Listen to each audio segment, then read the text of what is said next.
चलिए ना, कल की क्लास में हम लोगों ने बॉन्ड एनर्जी के कुछ और क्वेश्चंस कर लिए थे ऑर्डर वाले। टोटल कितने क्वेश्चन हो गए थे? 4-5 कितने हो गए थे? 4 हो गए थे। चलिए अब उसके आगे डिस्कशन स्टार्ट करते हैं। आपको बोला था जब भी सिग्मा कंपैरिजन सिग्मा से हो, पाई का कंपैरिजन पाई से हो, तो आपको क्या लगाना बेटा? वीबीटी। वीबीटी का पहला फैक्टर क्या था बेटा? Shell number. दूसरा एक फैक्टर देखा था डायरेक्शनल और नॉन डायरेक्शनल, लेकिन वो बोला था आपको कि जब एस एस पीपी इस तरह से कुछ लिख के है तो आपको डायरेक्शनल नॉन डायरेक्शनल देखना है। और एक आपको बताया था नंबर ऑफ लोन पे रिपल्शन वाला फैक्टर, ठीक है ना। 4 केसेस हम देख चुके हैं। 5वें केसेस पे बात करते हैं। मान लीजिए आपको दिया गया बेटा F2 Cl2 Br2 और I2, और बोला गया इसमें बॉन्ड एनर्जी का या बॉन्ड डिसोसिएशन एनर्जी का ऑर्डर बनाना है। बेटा इस पे जब भी एग्जाम में क्वेश्चन आता है ना, तो बॉन्ड डिसोसिएशन एनर्जी का ऑर्डर का क्वेश्चन आता है, और ये जो है ना ऑर्डर हम लोग पढ़ने वाले हैं, इसको आपको चांद सितारों सजा देना है। बहुत इंपॉर्टेंट केस है। और है ना, अगर मान ले कि बॉन्ड एनर्जी पे 10 बार क्वेश्चन आए हैं, तो 10 में से 5 बार आपको ये वाला क्वेश्चन देखने को मिल जाएगा, मतलब ज्यादा इंपॉर्टेंट केस है। ठीक है, आगे बढ़ते हैं। पहले इसके ऑर्डर पे बात करते हैं। देखो सबसे पहले आपको यहाँ पर ये मॉलिक्यूल डायटोमिक दिख रहे हैं या पॉलीएटॉमिक दिख रहे हैं? बेटा डायटोमिक। और इसके अंदर बॉन्ड क्लोज है या ओपन है? बेटा क्लोज है अभी तो, है ना। तो आपको ओपन खुद करना पड़ेगा। मुझे बताइए फ्लोरीन का बॉन्ड जो होता है कैसा होता है? बेटा सिंगल बॉन्ड। क्लोरीन क्लोरीन का सिंगल बॉन्ड। ब्रोमीन ब्रोमीन का सिंगल बॉन्ड। और आयोडीन आयोडीन का भी क्या होता है? बेटा सिंगल बॉन्ड होता है, ठीक है ना। अब यहाँ पर दो एटम के बीच में सिग्मा का कंपैरिजन किससे हो रहा है? बेटा सिग्मा से। तो जब भी सिग्मा कंपैरिजन सिग्मा से होगा, आपको पहला फैक्टर कौन सा लगाना है? बेटा शेल नंबर। शेल नंबर का फैक्टर लगाएंगे तो यहाँ आ जाएगा 2 2, यहाँ आ जाएगा 3 3, यहाँ आ जाएगा 4 4 और यहाँ आ जाएगा 5 5। अच्छा, अगर मैं इस केस के हिसाब से चले तो मुझे बताइए सबसे स्ट्रॉन्ग बॉन्ड कौन सा होना चाहिए? F2, फिर कौन होना चाहिए? Cl2, फिर कौन होना चाहिए? Br2, फिर कौन होना चाहिए? I2। लेकिन क्या यहाँ पर फोन में से कोई प्रेजेंट है या नहीं है? बेटा है। फोन में से कौन प्रेजेंट है? बेटा फ्लोरीन। तो फ्लोरीन के पास लोन पेयर होता है कि नहीं होता? बेटा होता है। तो एक फ्लोरीन के पास 3 लोन पेयर और दूसरे फ्लोरीन के पास भी 3 लोन पेयर, मतलब इसमें लोन पे रिपल्शन लगेगा कि नहीं लगेगा? लगेगा।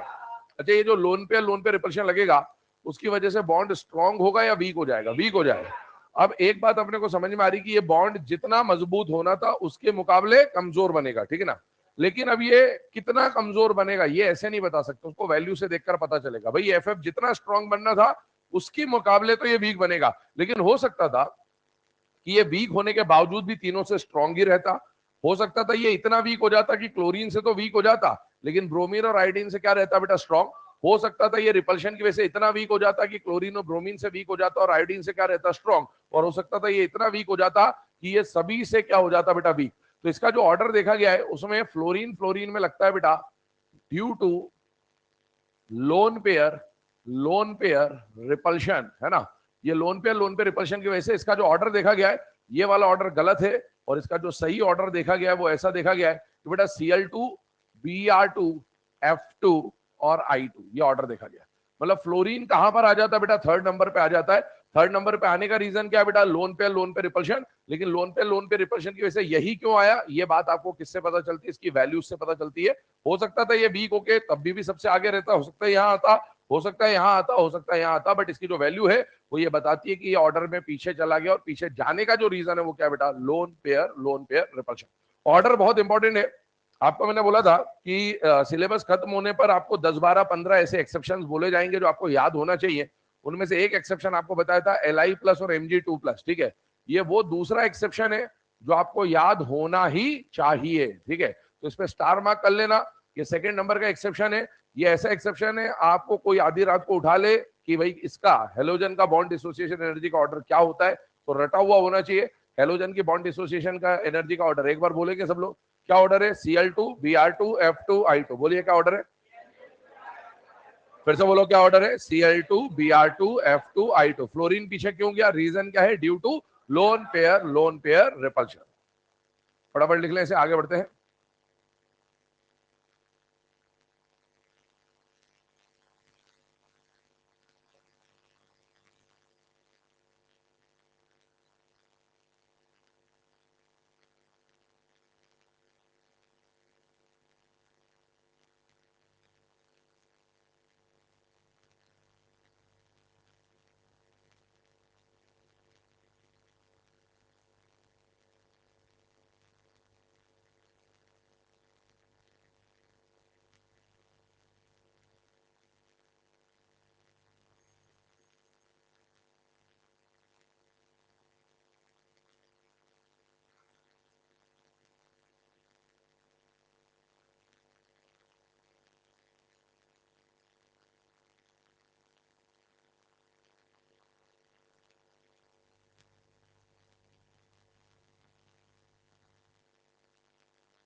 चले बेटा, है ना। अगला क्वेश्चन आपके सामने लिखा गया है CH3F CH3Cl CH3Br CH3I, और यहाँ पर आपको जिस बॉन्ड के बारे में बोला गया कंपैरिजन करने का, वो बॉन्ड कौन सा बेटा? CX बॉन्ड है।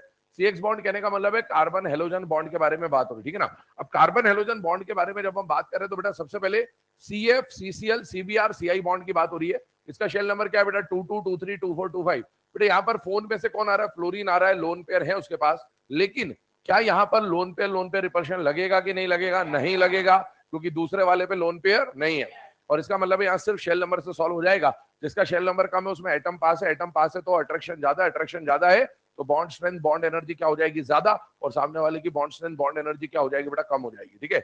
एक और केस देख लेते हैं, लास्ट केस देख लेते हैं, फिर बढ़ते हैं पाई बॉन्ड के स्ट्रेंथ पे। अभी हमने सिग्मा का सिग्मा से कंपेरिजन किया, अभी हमें पाई से पाई का कंपेरिजन भी समझना और फिर हाइब्रिडाइजेशन पे मूव करते हैं। बेटा आपके सामने दो मॉलिक्यूल लिखे हुए हैं H2 और HF, ठीक है। इसके ऊपर अगर हम लोग बात करें तो ध्यान से देखना, पहले H2 की अगर हम लोग बात करें तो बॉन्ड ओपन करेंगे तो HH का सिंगल बॉन्ड होता है और HF का भी सिंगल बॉन्ड होता है। आपको दिख रहा है सिग्मा से सिग्मा का कंपैरिजन है। सबसे पहले शेल नंबर लगाएंगे, यहाँ 1 1 है, यहाँ 1 2 है, और 1 2 में आपको फ्लोरीन ऑक्सीजन नाइट्रोजन में से फोन में से फ्लोरीन दिख भी रहा है, तो बेटा उसके पास क्या है? लोन पेयर भी। एक बात बताओ, 1 1 और 1 2 में से ज्यादा स्ट्रॉन्ग बॉन्ड कौन होना चाहिए बेटा? 1 1। इसका मतलब है जो हमारा बॉन्ड एनर्जी का या बॉन्ड स्ट्रेंथ का ऑर्डर बनना चाहिए, वो ऑर्डर कैसा बनना चाहिए बेटा? HH का बॉन्ड स्ट्रॉन्ग होना चाहिए, HF का बॉन्ड वीक होना चाहिए। इवन इस पे लोन पेयर भी है, उससे कोई फर्क पड़ेगा नहीं, क्योंकि लोन पेयर रिपल्शन है नहीं, ठीक है। पर ये जो ऑर्डर है ये बिल्कुल गलत है, ठीक है ना। इसका ऑर्डर बिल्कुल क्या मिला है बेटा? रिवर्स। और इसका जो ऑर्डर मिला है वो ऑर्डर ऐसा मिला है कि HH और HF में से ज्यादा स्ट्रॉन्ग बॉन्ड कौन सा देखा गया बेटा? HF का बॉन्ड, ठीक है।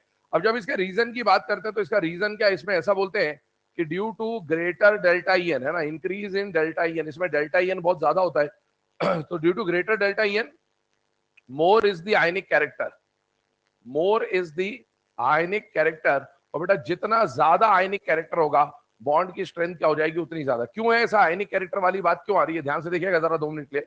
बेटा HH की जब आप बात कर रहे हो ना, और HF की जब आप बात कर रहे हो ना, ये बात HCl के लिए भी हो जाएगी, ये बात HBr के लिए भी हो जाएगी। ध्यान सुनते जाना, समझते जाना, ठीक है। बेटा इसका शेल नंबर क्या है? 1 1, इसका शेल नंबर क्या है? 1 2, इसका शेल नंबर क्या है? 1 3, इसका शेल नंबर क्या है? 1 4। बेटा इसमें दोनों एटम का EN बराबर है, तो ना डेल्टा प्लस आएगा ना डेल्टा माइनस आएगा। इस पे ना कोई डेल्टा प्लस क्रिएट होगा ना डेल्टा माइनस क्रिएट होगा। लेकिन इसमें EN अलग अलग है, तो EN अलग है तो इस पे डेल्टा प्लस डेल्टा माइनस आएगा, इस पे डेल्टा प्लस डेल्टा माइनस आएगा, इस पे भी डेल्टा प्लस डेल्टा माइनस आएगा। लेकिन अभी जो क्वेश्चन दिया है उसमें आपको ये दोनों दिए, मैं बाकियों के लिए भी आपको बात बताता हूँ ताकि अपने को क्लियर रहे कि इसके अलावा ये आ जाए तो फिर क्या करना है। अभी आपको दिख क्या रहा है कि इधर से उधर जाने पर शेल नंबर बढ़ रहा है, बिल्कुल बात सही है, ठीक है। लेकिन एक्चुअल में हाइड्रोजन का साइज देखो ध्यान से, है ना, हाइड्रोजन का साइज जो है ना, यहां पर इतना है तो यहां पर भी इतना ही है। ये दूसरे वाले हाइड्रोजन का साइज यहां पर इतना है, तो फ्लोरीन में कितना शेल आ रहा है बेटा? 2। तो आपको देखने में ऐसा लगेगा कि फ्लोरीन का साइज बहुत ज्यादा बड़ा होगा, लेकिन ऐसा होता नहीं है। हाइड्रोजन और फ्लोरीन के साइज में ज्यादा डिफरेंस नहीं होता, फ्लोरीन हल्का सा बड़ा होता है हाइड्रोजन से। उसकी वजह से क्या होगा कि यहाँ शेल नंबर 1 1 दिखेगा, यहाँ शेल नंबर 1 2 दिखेगा, तो आपको देखने में ऐसा लगेगा कि 1 2 का जो लेंथ है वो बहुत बड़ा होगा, ऐसा नहीं है। जितना इसका इंटरन्यूक्लियर डिस्टेंस है उतना ही लगभग इसका इंटरन्यूक्लियर डिस्टेंस, ये थोड़ा सा बड़ा है नो डाउट, लेकिन एटम में ज्यादा दूरी नहीं आई है इस केस में। और इसीलिए जितने यहां पर एटम नजदीक है लगभग उतने ही नजदीक एटम यहां पर है, और उसके कारण उसके बाद यहां पर प्लस और माइनस नहीं आ रहा, जबकि यहां पर खूब सारा डेल्टा प्लस और खूब सारा डेल्टा माइनस आता है, और जिसकी वजह से इनका अट्रैक्शन बहुत बढ़ जाता है, क्योंकि एटम लगभग उतने ही दूर है और प्लस माइनस आने से अट्रैक्शन बढ़ जाएगा। अट्रैक्शन बढ़ जाएगा तो इसकी बॉन्ड एनर्जी क्या हो जाएगी बेटा? ज्यादा। तो हम क्या बोलते हैं कि इसमें डेल्टा EN बहुत ज्यादा है, डेल्टा EN ज्यादा होने की वजह से इसकी बॉन्ड एनर्जी ज्यादा है। तो बेटा इस पर तो कोई डेल्टा EN है ही नहीं, यहाँ तो डेल्टा EN है, तो फिर तो इसकी भी बॉन्ड एनर्जी ज्यादा हो जानी चाहिए थी ऐसे तो, अगर सिर्फ डेल्टा EN इस तरह नहीं है।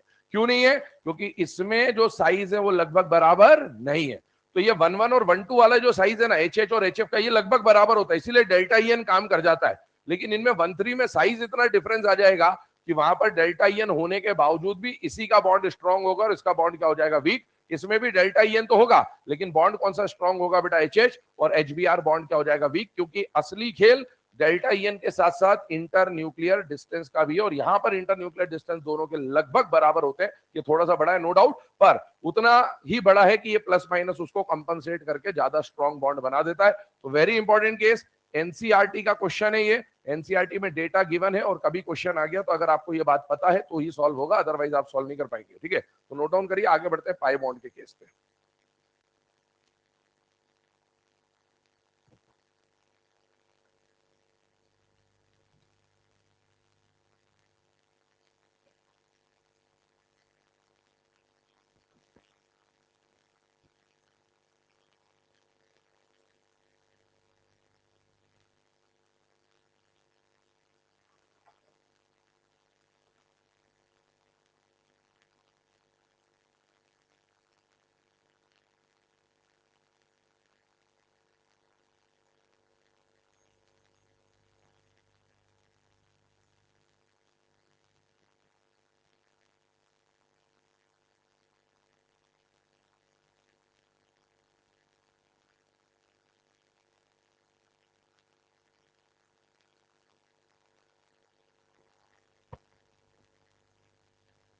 चलिए है ना। अब ये जो केसेस अभी हम लोगों ने लिखे हैं इसके ऊपर बेस्ड 2-3 क्वेश्चन पहले हम लोग डिस्कशन कर लेते हैं, फिर उन क्वेश्चंस के बाद पाई बॉन्ड के कंपैरिजन पे मूव करेंगे। क्वेश्चंस बोल रहा हूँ, लिखना स्टार्ट करेंगे। पहला क्वेश्चन लिखिएगा, which of the following bond is strongest?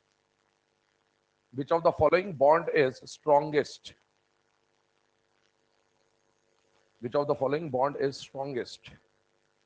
पहला ऑप्शन लिखेंगे H2, अगला ऑप्शन लिखेंगे HF, अगला ऑप्शन लिखेंगे HBr, अगला लिखेंगे HI, एक लिखेंगे HCl।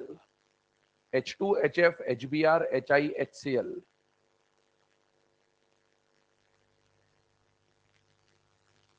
करेक्ट आंसर HF, ठीक है ना। HF is the strongest. अच्छा, अगर इन पांचों का ऑर्डर बनाना हो, है ना, इन पांचों का ऑर्डर बनाना हो स्ट्रॉन्गेस्ट से वीकेस्ट, तो ऑर्डर बनाइए जरा। सबसे स्ट्रॉन्ग कौन होगा? HF, उससे वीक H2, उससे वीक HCl, उससे वीक HBr, उससे वीक HI। ऑर्डर बना ले, सबसे स्ट्रॉन्ग HF, उससे वीक H2, उससे वीक HCl, फिर HBr, फिर HI। ये ऑर्डर बनेगा इसका। अगला क्वेश्चन बोल रहा हूं, लिखेगा which of the following order, which of the following order of bond energy, which of the following order of bond energy is correct?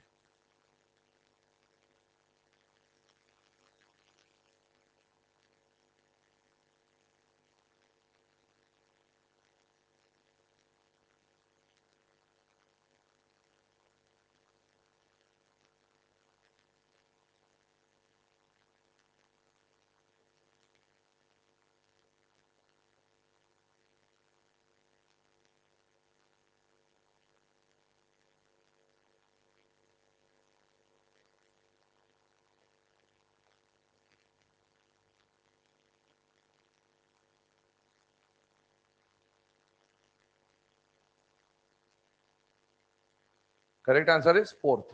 ठीक है, बिल्कुल। कल अपन ने लास्ट में ये क्वेश्चन किया भी था, सेम ही क्वेश्चन था, और आंसर इज फोर्थ। ठीक है, अब सवाल ये उठता है कि ये फोर्थ वाला ऑर्डर करेक्ट क्यों है और बाकी तीनों इनकरेक्ट क्यों है। देखिए, अभी मैंने आपको बताया था फ्लोरीन के पास क्या होता है बेटा, लोन पेयर। तो यहां पर क्या लग जाएगा बेटा, लोन पेयर रिपल्शन। याद करिए, अभी बोला था हेलोजन का जो ऑर्डर है उसमें फ्लोरीन कहां चला जाता है बेटा, इस जगह पर चला जाता है, Cl2 Br2 F2I2।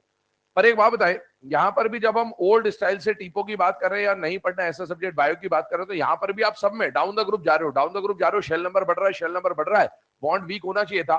तो यहां पर भी उसी बेसिस पे आपको ऑर्डर्स दिए हुए। लेकिन एक बात बताए, क्या ऑक्सीजन के पास भी लोन पेयर होता है कि नहीं होता बेटा? होता है। क्या नाइट्रोजन के पास भी लोन पेयर होता है कि नहीं होता? होता है। तो जैसे यहां पर लोन पेयर रिपल्शन लगा, वैसे यहां और यहां भी लोन पेयर रिपल्शन लगेगा।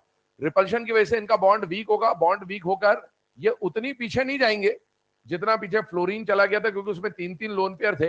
ये एक एक ऑर्डर पीछे जाते हैं, जैसे यहाँ सल्फर से पीछे चला जाएगा, ये फॉस्फोरस के पीछे चले जाएगा। लेकिन हाँ, ऑर्डर में चेंज जरूर आएगा due to lone pair repulsion. इनका बॉन्ड स्ट्रेंथ कंपेरेटिवली जितना होना था उससे क्या हो जाएगा बेटा, कम हो जाएगा। तो ये ग्रुप 14, 15, 16, 17 के जो सिंगल बॉन्ड के ऑर्डर्स होते हैं वो आपके सामने इस क्वेश्चन के थ्रू हमने यहाँ पर डिस्कस कर लिया। ठीक है, फोर्थ वाला क्वेश्चन हम कल ही डिस्कस कर चुके थे, जेई मेंस में मैंने बोला था आया हुआ क्वेश्चन है, अभी रिसेंटली आया था, तो ये क्वेश्चन हम देख चुके हैं कल। ठीक है, चलिए अब आगे बढ़ते हैं। ये सारी बातों को डिस्कस करने के बाद यहाँ पर हमने सिग्मा का कंपेरिजन बेटा सिग्मा से पढ़ लिया। अब हमें कंपेरिजन पढ़ना है पाए का पाए से। ठीक, तो आइए पाए से पाए का कंपेरिजन जो है उसको देखते हैं। Comparison of pi bond strength, pi bond की स्ट्रेंथ का कंपैरिजन हम लोग यहां पर पढ़ने वाले। ठीक है, अब पाई बॉन्ड की स्ट्रेंथ का कंपैरिजन कहने से मतलब क्या है हमारा, आइए उसको समझते हैं। सबसे पहली बात, पाई बॉन्ड स्ट्रेंथ कंपैरिजन को अगर हम देखते हैं तो देखो, सबसे पहले हम लोग यहां पर दो केसेस को समझ रहे हैं, ध्यान से देखना। मैंने आपको बोला, मान लीजिए आपको एक 2p पाई 3p पाई बॉन्ड दिया गया, और मान लीजिए आपको एक 2p पाई 3d पाई बॉन्ड दिया गया। याद करिए, पाई बॉन्ड दो तरीके से मेनली बनेंगे, या तो p पाई या फिर p पाई d पाई। और मुझे अगर डी ऑर्बिटल को कंपेयर करना है तो डी ऑर्बिटल के लिए कम से कम शेल नंबर कौन सा होना चाहिए, थर्ड, क्योंकि फर्स्ट और सेकंड में डी होता नहीं है। ठीक है ना। तो आइए यहां पर देखो, पाए से पाए का कंपैरिजन करने वाले बेटा, पाए से पाए का कंपैरिजन करोगे तो पहला फैक्टर लगेगा शेल नंबर ही।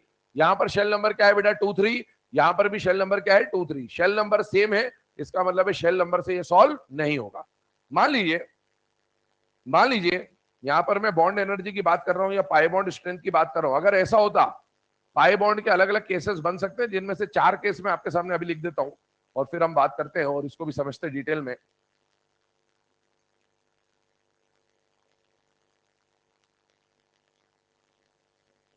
ध्यान से देखिए, है ना, ये 4 तरह के पाई बॉन्ड मैंने आपके सामने लिखे। पहला वाला पाई बॉन्ड देखिए कौन सा है बेटा, पी पाई पी पाई। अगला वाला कौन सा है बेटा, पी पाई डी पाई। उसके बाद पी पाई और पी पाई, लेकिन शेल नंबर सब में अलग अलग आ रहे हैं बेटा। इस वाले पाई बॉन्ड का जब भी पाई का कंपेरिजन पाई से, पाई का कंपेरिजन पाई से, पाई का कंपेरिजन पाई से हो, आपको क्या लगाना है, वीबीटी। वीबीटी का जो पहला फैक्टर है वो फैक्टर कौन सा बेटा, शेल नंबर। शेल नंबर बताइए, इसका शेल नंबर क्या है बेटा, 2 इसका और इसका शेल नंबर क्या है बेटा, 2 3, और उसका शेल नंबर क्या है, 3 3। जिसका शेल नंबर सबसे कम होगा उसकी बॉन्ड स्ट्रेंथ सबसे ज्यादा होगी। तो इनमें से सबसे स्ट्रॉन्ग बॉन्ड कौन सा है, 2 2 वाला, और सबसे वीक बॉन्ड कौन सा है बेटा, 3 3 वाला। क्योंकि इसका शेल नंबर कम है, इसका शेल नंबर थोड़ा ज्यादा है, और इसका शेल नंबर सबसे ज्यादा है। लेकिन जरा इनको देखिए, इसका शेल नंबर भी 2 3 है और इसका शेल नंबर भी 2 3 है। अब यहां पर शेल नंबर सेम हो गया, और शेल नंबर सेम हो गया तो अब हमें सॉल्व करना है। सॉल्व किससे करेंगे, कुछ नहीं होता, डायरेक्शनल नेचर। क्या होता है ये, कौन है डायरेक्शनल ज्यादा इसमें, कौन है इसमें डायरेक्शनल, टी भी डायरेक्शनल है, डी भी डायरेक्शनल है, कौन सा डायरेक्शनल, 3D पाई ज्यादा, क्यों,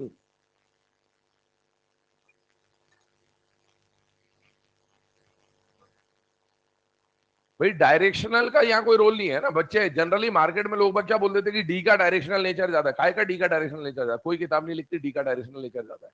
डी डायरेक्शनल होता है, पी भी डायरेक्शनल होता है, लेकिन किसी का डायरेक्शनल नेचर ज्यादा या किसी का डायरेक्शनल नेचर कम नहीं होता है।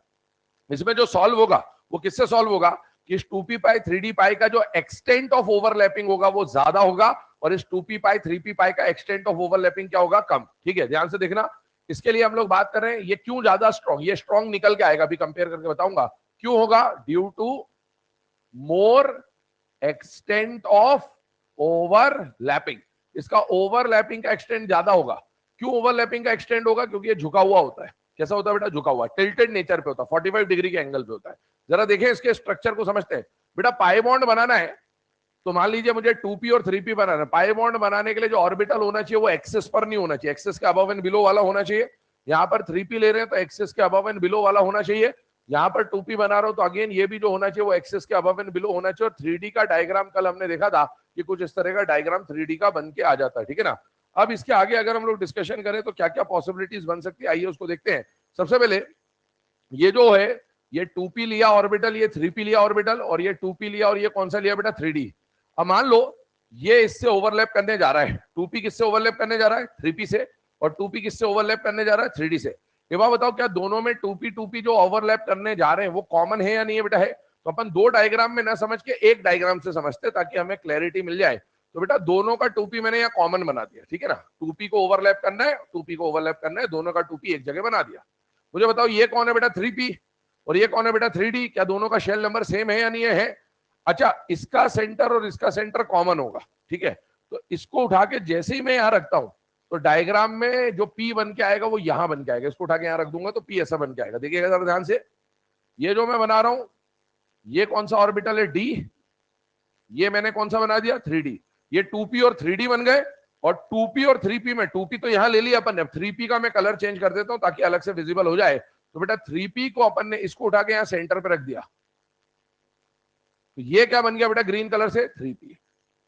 अब मुझे बताओ, एक बार 2p का ओवरलैप 3p से करना है, 2p का 3p से, और एक बार 2p का 3d से। अब मुझे बताओ, जब आप इसको ओवरलैपिंग कराने जा रहे हो तो पहले ओवरलैप कौन करेगा, 2p के साथ 3d या 3p, 3d। क्यों, झुका हुआ है। अब दो खड़े खड़े ओवरलैप करेंगे और एक झुक के ओवरलैप करेगा तो झुकने वाला ओवरलैप ज्यादा बढ़िया होगा, ठीक है ना। तो इसका मतलब ये है, संसार का नियम है। तो इधर ध्यान से देखो, यहां पर ओवरलैपिंग क्या हो जाएगी, तगड़ी। और इसीलिए यहां पर, क्योंकि जब ये ओवरलैप झुका हुआ है तो इसकी ओवरलैपिंग पहले स्टार्ट हो जाएगी, और इसकी ओवरलैपिंग का एक्सटेंड बढ़ता जा रहा है, बढ़ता जा रहा है, बढ़ता जा रहा है। जब इसकी ओवरलैपिंग मैक्सिमम पे पहुंच जाएगी तब जाके ये जो दोनों वर्टिकल है ये जाके ओवरलैप करना शुरू होंगे।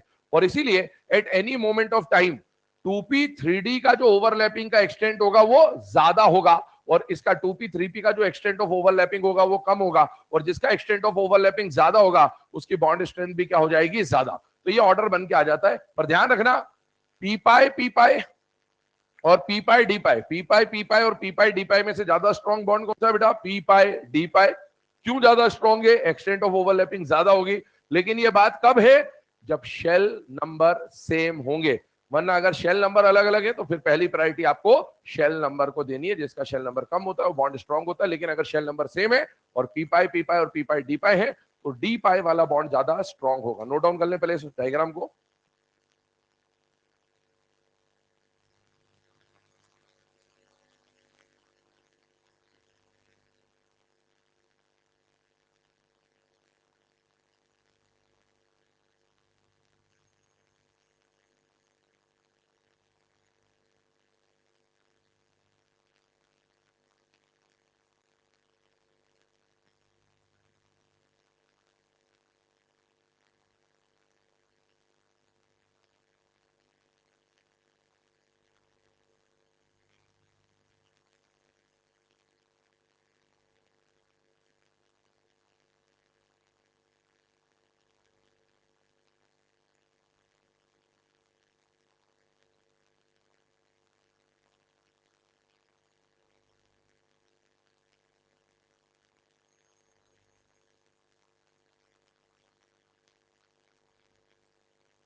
चलिए ना, अब इसमें हम लोगों ने डिस्कशन कर लिया कि भैया कौन सा बॉन्ड स्ट्रॉन्ग है कौन सा बॉन्ड वीक है।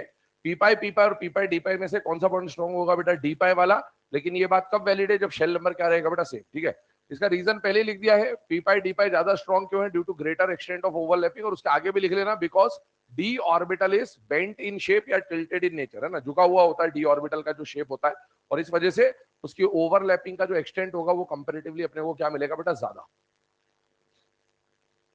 इज टिल्टेड या फिर बेंट इन नेचर, एंगल पे होता है एक particular. D orbital is tilted in nature.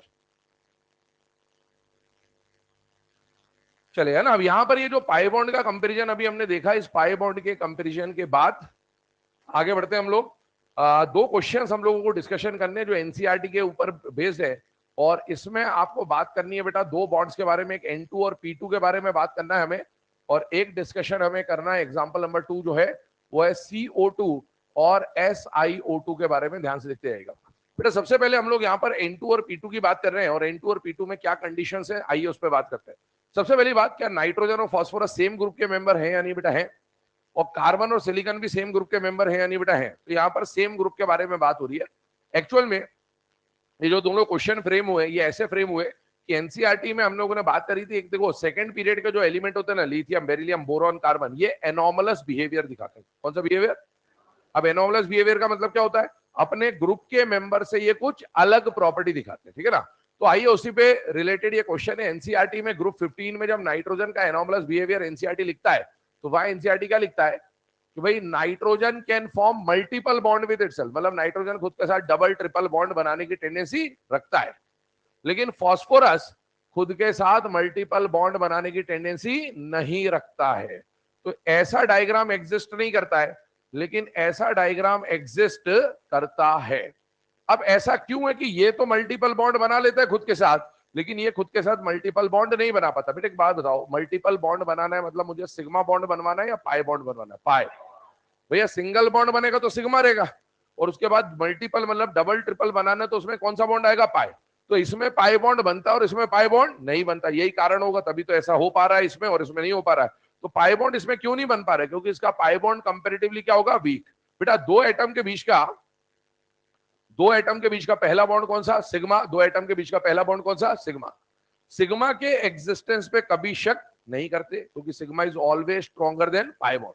तो दिक्कत अगर किसी के एग्जिस्टेंस में आएगी तो सिग्मा बॉन्ड का एग्जिस्टेंस नहीं होगा, वो किसका एग्जिस्टेंस होगा, पाई बॉन्ड का। अब इधर देखें ध्यान से, सिग्मा तो क्या हो गया, एग्जिस्ट कर गया। मुझे किसको चेक करना है, जिसमें भी 2 पाई बॉन्ड है, इसमें भी 2 पाई बॉन्ड है, मैं दोनों में से कोई एक पाई बॉन्ड कंपेयर करता हूं। नाइट्रोजन का पाई बॉन्ड लिया तो उसका स्ट्रेंथ मुझे कंपेयर करना। बेटा पाई बॉन्ड, पाई से पाई का जब कंपेरिजन करना होगा तो आपको सबसे पहले क्या देखना पड़ेगा, शेल नंबर। इसका शेल नंबर क्या बेटा 22, और फास्फोरस का शेल नंबर क्या बेटा 33। अब मुझे बताइए शेल नंबर 22 है, शेल नंबर 23 है, पाई बॉन्ड जो बनेगा 22 और 23 में से ज्यादा स्ट्रॉन्ग पाई बॉन्ड किसका होगा, 22 का। इतना समझ में आ ही जाता है। यहां पर जो पाई बॉन्ड है ना वो 2p पाई है। कौन सा पाई बॉन्ड है, 2p पाई। अभी वो p पाई है कि p पाई d पाई, अभी वो आपको ध्यान नहीं देना है, आपको तो शेल नंबर से समझ में आ जाएगा। ठीक है, ये कब पढ़ेंगे, हाइब्रिडाइजेशन के बाद पढ़ेंगे, कौन सा पाई बॉन्ड है कौन सा नहीं है, p पाई की नहीं, p पाई की, g पाई की नहीं, g पाई, वो सब पढ़ेंगे आगे जाके। ठीक है ना, यहां पर भी कौन सा पाई बॉन्ड है, p पाई। ठीक है, इसका शेल नंबर 22 है, उसका सेल नंबर 33 है। बताइए ये वाला बॉन्ड स्ट्रॉन्ग होगा कि वीक होगा, स्ट्रॉन्ग होगा, और ये वाला बॉन्ड क्या होगा, वीक होगा। तो स्ट्रॉन्ग वाला बॉन्ड एग्जिस्ट कर जाएगा, वीक वाला पाई बॉन्ड एग्जिस्ट नहीं करेगा। इसका मतलब नाइट्रोजन तो आपस में पाई बॉन्ड या मल्टीपल बॉन्ड बना लेगा, लेकिन फास्फोरस आपस में मल्टीपल बॉन्ड नहीं बना पाए। अब बेटा जब ये मल्टीपल बॉन्ड नहीं बना पाएगा तो एक बात बताओ, फास्फोरस को बॉन्ड तो बनाने 3, कितने बॉन्ड बनाने, 3 बॉन्ड तो बनाने, पर तीनों बॉन्ड में वो पाई बॉन्ड नहीं यूज कर सकता। कौन सा बॉन्ड यूज करेगा, सिग्मा सिग्मा सिग्मा, और 3 सिग्मा बॉन्ड बनाएगा। और बताइए फास्फोरस के बॉन्ड में सेंट्रल एटम भी फास्फोरस है और साइड एटम भी फास्फोरस है। मतलब फास्फोरस को कितने बॉन्ड बनाने बेटा, 3 बॉन्ड बनाने हैं, और तीनों बॉन्ड किसके साथ बनाना है, फास्फोरस के साथ ही बनाना है, लेकिन उसमें वो पाई बॉन्ड नहीं बना सकता। उसको इसके साथ भी सिग्मा बनाना होगा, इसके साथ भी सिग्मा बनाना होगा, और इसके साथ भी सिग्मा बनाना होगा। मतलब फास्फोरस को बॉन्ड तो फास्फोरस के साथ ही बनाना है, और कैसा बॉन्ड बनाने, 3 बॉन्ड बनाने, पर तीनों बॉन्ड कौन से होने चाहिए, सिग्मा सिग्मा सिग्मा, क्योंकि फास्फोरस का पाई बॉन्ड एग्जिस्ट नहीं कर सकता। अब बताइए इस फास्फोरस के पास कितने अनपेड इलेक्ट्रॉन होंगे, इसके पास भी तो 3 ही होंगे, क्योंकि इसका भी तो कॉन्फ़िगरेशन 3p3 होता है। जितने अनपेड इलेक्ट्रॉन होंगे उतने ही तो बॉन्ड बनाएगा, चाहे वो ट्रिपल बॉन्ड बना ले, 3 बॉन्ड बनाने, 3 बॉन्ड बनाने के 3 तरीके, 3 सिंगल बना ले, एक डबल एक सिंगल बना ले, एक ट्रिपल बना ले। ट्रिपल और डबल बना नहीं सकते, सिंगल बनाना है। इसके पास कितने अनपेड है, 3 में से एक की पेयरिंग इसने यहां कर ली, एक की पेयरिंग यहां कर ली, और एक की पेयरिंग यहां कर ली। इसके पास कितने अनपेड थे, 3, एक की पेयरिंग यहां, एक की पेयरिंग यहां, और एक की पेयरिंग यहां। इसके पास कितने अनपेड है, 3, एक की पेयरिंग यहां, एक की पेयरिंग यहां, एक की पेयरिंग यहां। और इसके पास कितने अनपेड है, 3, एक की पेयरिंग इससे हो गई है, एक की पेयरिंग इससे हो गई है, एक की पेयरिंग इससे हो गई है। मतलब हर फास्फोरस के सारे जो अनपेयर्ड इलेक्ट्रॉन है उनकी क्या हो चुकी है बेटा, पेयरिंग, और एक एक इनके पास क्या बचा हुआ है, लोन पेयर। अब मुझे बताइए अगर फास्फोरस को फास्फोरस से बॉन्ड बनाना है तो फास्फोरस को फास्फोरस से बॉन्ड बनाते वक्त मॉलिक्यूल जो बन रहा है वो P2 बन रहा है कि P4 बन रहा है बेटा, P4। और इसीलिए नेचर में P2 जो है वो एग्जिस्ट नहीं करता है, P2 एग्जिस्ट नहीं करता है, बट P4 एग्जिस्ट करता है। क्योंकि अगर P2 को एग्जिस्ट करना होता तो बेटा फास्फोरस को आपस में क्या बनाना पड़ता, ट्रिपल बॉन्ड, जो कि बन पाना पॉसिबल नहीं है। तो ये अपने को फास्फोरस का स्ट्रक्चर मिल गया। ये फास्फोरस का एलोट्रॉप है। जैसे कार्बन के एलोट्रॉप पे आप डायमंड, ग्रेफाइट, फुलरीन वगैरह पढ़ते हैं, वैसे फास्फोरस में आपको white phosphorus, red phosphorus, black phosphorus पढ़ना होगा। और ये जो फास्फोरस का स्ट्रक्चर अभी आपके सामने बना है ये व्हाइट फास्फोरस का स्ट्रक्चर है बेटा। और मैक्सिमम टाइम अपने को सिलेबस में रिएक्शन के लिए जिसका यूज करना पड़ेगा वो कौन सा फास्फोरस होगा बेटा, व्हाइट फास्फोरस होगा। ठीक है, हाईली रिएक्टिव होता है। आते हैं CO2 SiO2 में, ऐसी कहानी है। एक बात बताए, क्या ये कार्बन डाइऑक्साइड मेटल का ऑक्साइड है या नॉन मेटल का ऑक्साइड बेटा, नॉन मेटल का ऑक्साइड। नॉन मेटल का ऑक्साइड कैसा होता है, एसिडिक। और सिलिकॉन भी बताओ मुझे, बालिका सीता, क्या ये डायगोनल रिलेशनशिप दिखाते कि नहीं दिखाते, दिखाते। बोरॉन और सिलिकॉन का क्या है, diagonal relationship. Boron is a metalloid, silicon is also a metalloid. लेकिन मेटलॉइड का ऑक्साइड एसिडिक भी हो सकता है, बेसिक भी हो सकता है, एम्फोटेरिक भी हो सकता है, कैसा भी हो सकता है। तो आपको चेक करना पड़ेगा बोरॉन का ऑक्साइड, क्या बोरॉन एनसीईआरटी के हिसाब से नॉन मेटल है या नहीं बेटा, है। नॉन मेटल का ऑक्साइड कैसा होगा, एसिडिक। और ये डायगोनल रिलेशनशिप दिखा रहा है तो इसका भी ऑक्साइड कैसा मिलेगा, एसिडिक। तो कोई आपसे पूछे कि SiO2 का नेचर कैसा होता है, तो SiO2 का नेचर कैसा होता है बेटा, एसिडिक नेचर होता है, पहली बात। अब मुझे बताओ कार्बन डाइऑक्साइड नेचर में एग्जिस्ट करता है कि नहीं करता बेटा, करता है। कार्बन डाइऑक्साइड का स्ट्रक्चर मेरे हिसाब से आपको पता होगा कि इस तरह का स्ट्रक्चर बनता है, C double bond O double bond O. एक बात बताइए, इसका पहला बॉन्ड कौन सा होगा? दो एटम के बीच का पहला बॉन्ड सिग्मा, पहला बॉन्ड सिग्मा, दूसरा बॉन्ड पाई, दूसरा बॉन्ड पाई। सिग्मा हमेशा स्ट्रांग होता है, पाई को चेक करेंगे हम। अगर कार्बन और सिलिकॉन की बात करें तो क्या कार्बन और सिलिकॉन सेम ग्रुप के मेंबर है या नहीं बेटा? है। अगर सेम ग्रुप के कार्बन सिलिकॉन, तो जैसा स्ट्रक्चर कार्बन ने बनाया वैसे ही स्ट्रक्चर किसको बनाना चाहिए था? सिलिकॉन को भी बनाना चाहिए था। मतलब सिलिकॉन का भी ऑक्साइड जो है वो ऐसा कुछ बनना चाहिए था। और अगर ऐसा ऑक्साइड बनता है तो बेटा ये वाले बॉन्ड कौन से होंगे? सिग्मा। और ये वाले बॉन्ड कौन से होंगे? पाए। लेकिन कार्बन डाइऑक्साइड का ये जो स्ट्रक्चर है ना, वो तो एग्जिस्ट करता है, लेकिन SiO2 का ऐसा स्ट्रक्चर एग्जिस्ट नहीं करता। Structure does not exist. Very important point है ना, एनसीईआरटी में ग्रुप 14 के अंदर ये पूरा पैराग्राफ है इसके बारे में, तो वही हम यहाँ डिस्कस कर रहे हैं।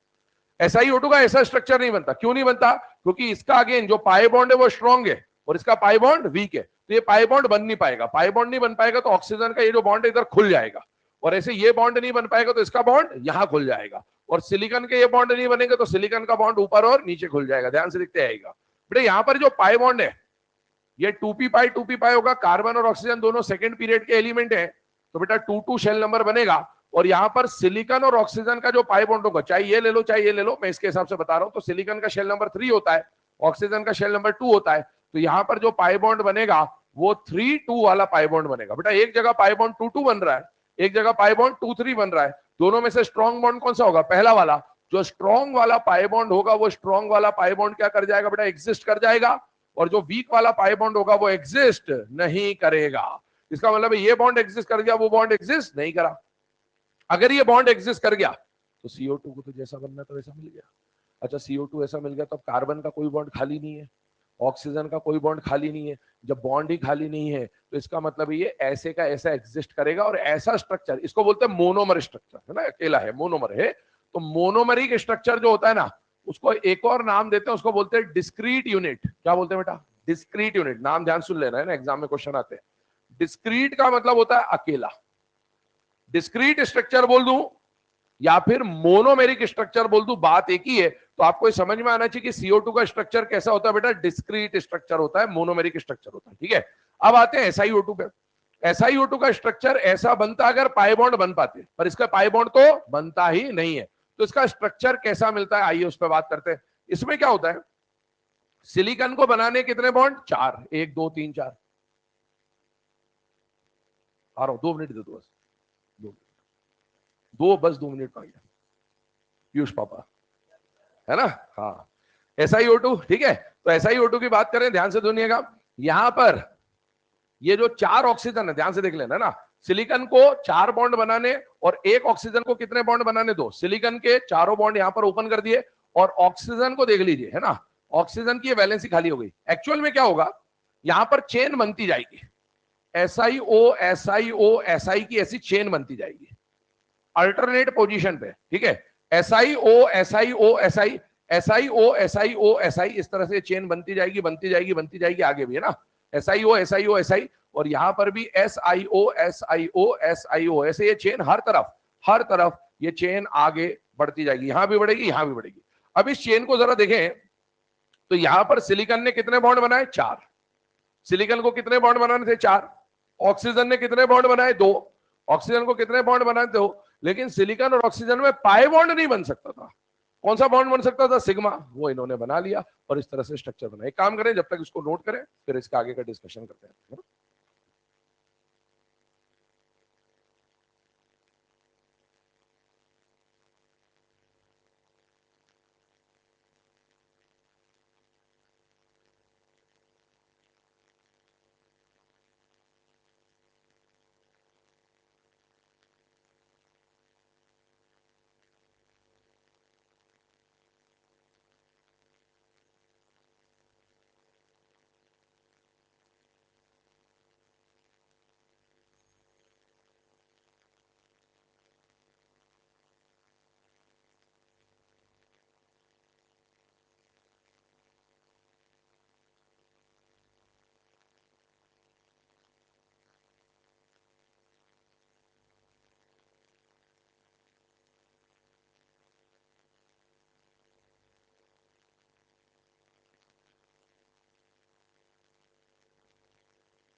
लिख लिया भाई सबने?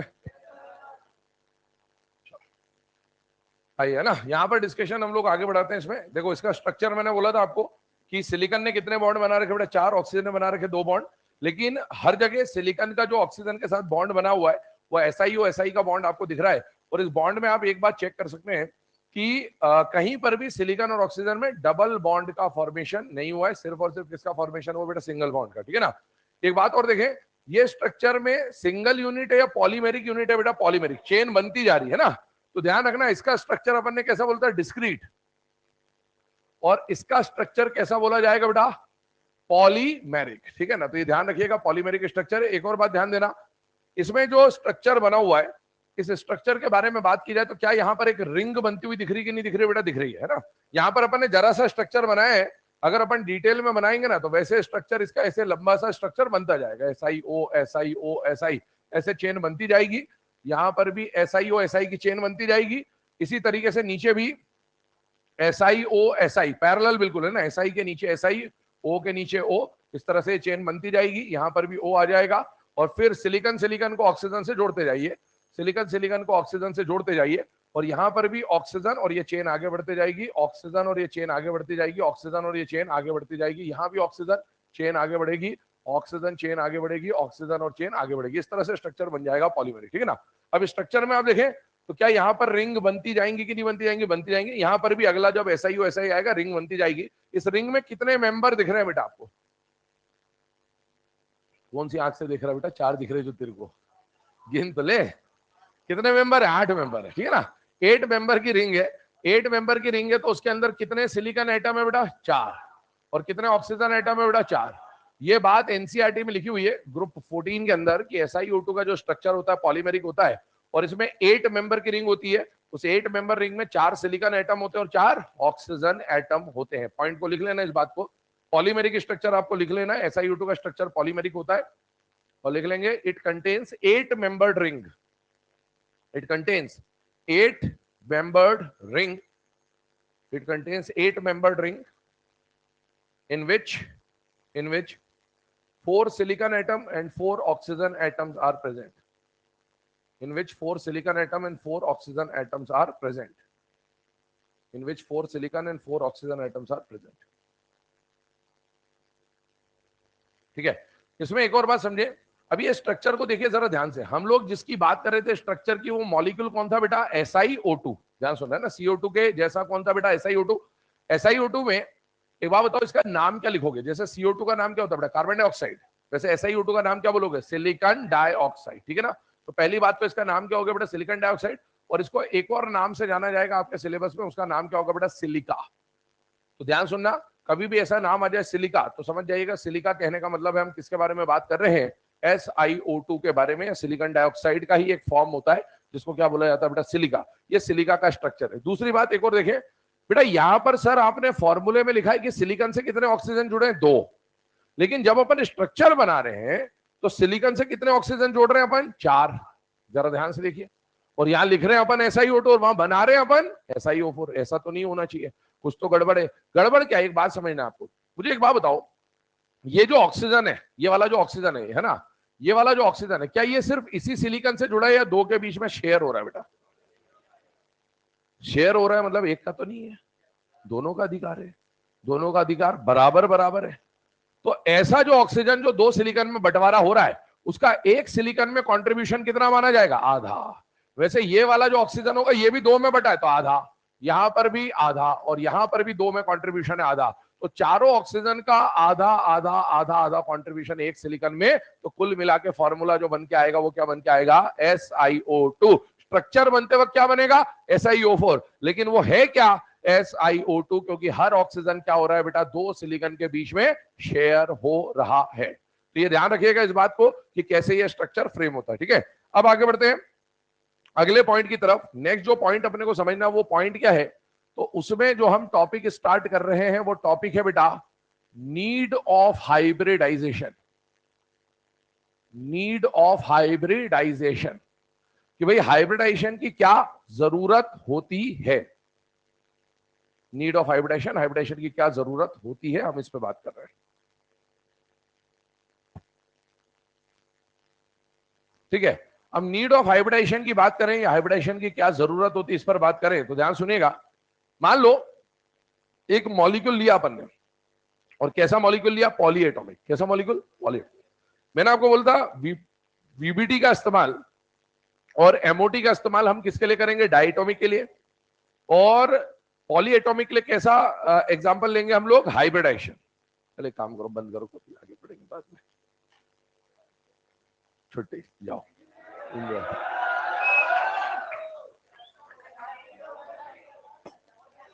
है बोल बेटा। हाँ हाँ सही सुना। हाँ बिल्कुल। CO2 पाई को पाई से कंपेयर किया ना, सिग्मा को नहीं किया। पाई को पाई से कंपेयर कर। पाई में हमेशा पी पाई होगा।